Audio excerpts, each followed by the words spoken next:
International air travel momentum steady. Total traffic in August 2022, measured in revenue passenger kilometers or RPKs, was up 67.7% compared to August 2021.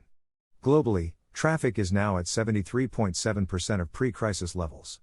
Domestic traffic for August 2022 was up 26.5% compared to the year-ago period. Total August 2022 domestic traffic was at 85.4% of the August 2019 level. International traffic rose 115.6% versus August 2021, with airlines in Asia delivering the strongest year-over-year growth rates. August 2022 international RPKs reached 67.4% of August 2019 levels. The Northern Hemisphere peak summer travel season finished on a high note. Considering the prevailing economic uncertainties, travel demand is progressing well. And the removal or easing of travel restrictions at some key Asian destinations, including Japan, will certainly accelerate the recovery in Asia. The mainland of China is the last major market retaining severe COVID-19 entry restrictions, said Willie Walsh, IATA's Director General.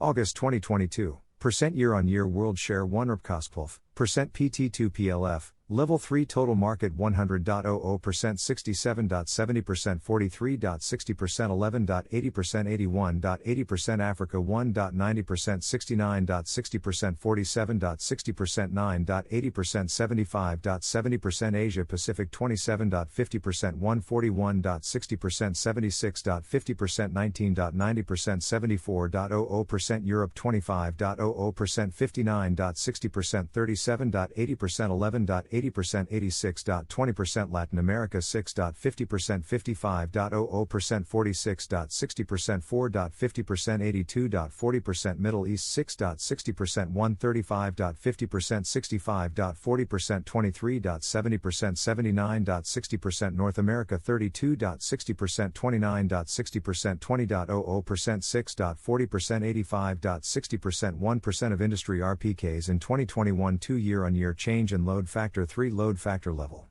International passenger markets. Asia Pacific Airlines had a 449.2% rise in August traffic compared to August 2021. Capacity rose 167.0% and the load factor was up 40.1 percentage points to 78.0%. While the region experienced the strongest year-over-year growth, remaining travel restrictions in China continue to hamper the overall recovery for the region. European carriers' August traffic climbed 78.8% versus August 2021. Capacity rose 48.0%, and load factor increased 14.7 percentage points to 85.5%. The region had the second highest load factor after North America. Middle Eastern Airlines traffic rose 144.9% in August compared to August 2021. Capacity rose 72.2% versus the year-ago period, and load factor climbed 23.7 percentage points to 79.8%. North American carriers saw a 110.4% traffic rise in August versus the 2021 period. Capacity rose 69.7%, and load factor climbed 16.9 percentage points to 87.2%, which was the highest among the regions. Latin American Airlines August traffic rose 102.5% compared to the same month in 2021. August capacity rose 80.8% and load factor increased 8.9 percentage points to 83.5%. African Airlines experienced a 69.5% rise in August RPKs versus a year ago. August 2022 capacity was up 45.3% and load factor climbed 10.8 percentage points to 75.9%, the lowest among regions. International traffic between Africa and neighboring regions is close to pre-pandemic levels.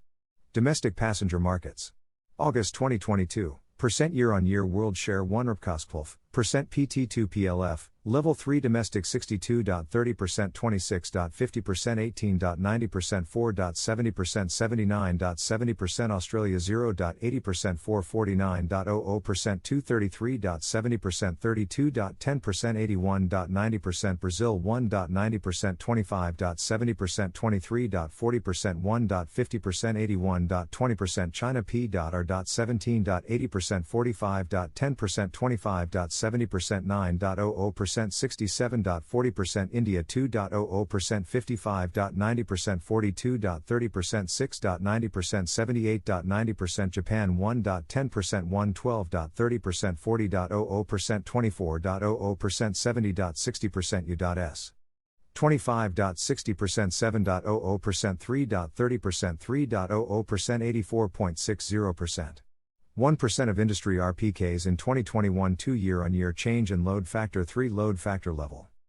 Australia's domestic traffic posted a 449.0% year-over-year increase and is now 85.8% of 2019 levels.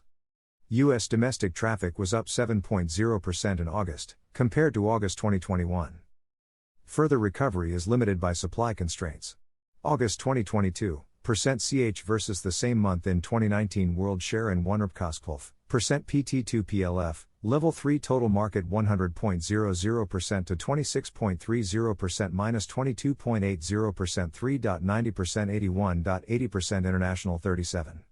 70% to 32.60% minus 30.60% 2.50% 83.20% domestic 62. 30% to 14.60% minus 8.10% minus 6.00% 79.70%. The bottom line. This week marks a year since the IATA AGM took the historic decision to achieve net zero carbon emissions by 2050. Aviation is committed to decarbonizing by 2050, in line with the Paris Agreement. And the energy transition required to achieve this must be supported by government policies. That is why there is such great anticipation for the 41st Assembly of the International Civil Aviation Organization to reach agreement on a long-term aspirational goal on aviation and climate change. The near grounding of aviation during the pandemic highlighted how important aviation is to the modern world. And we will take a giant step towards securing the long-term social and economic benefits of sustainable global connectivity, if the policy vision of governments is aligned with the industry's commitment to net zero by 2050, said Walsh. More news about air travel.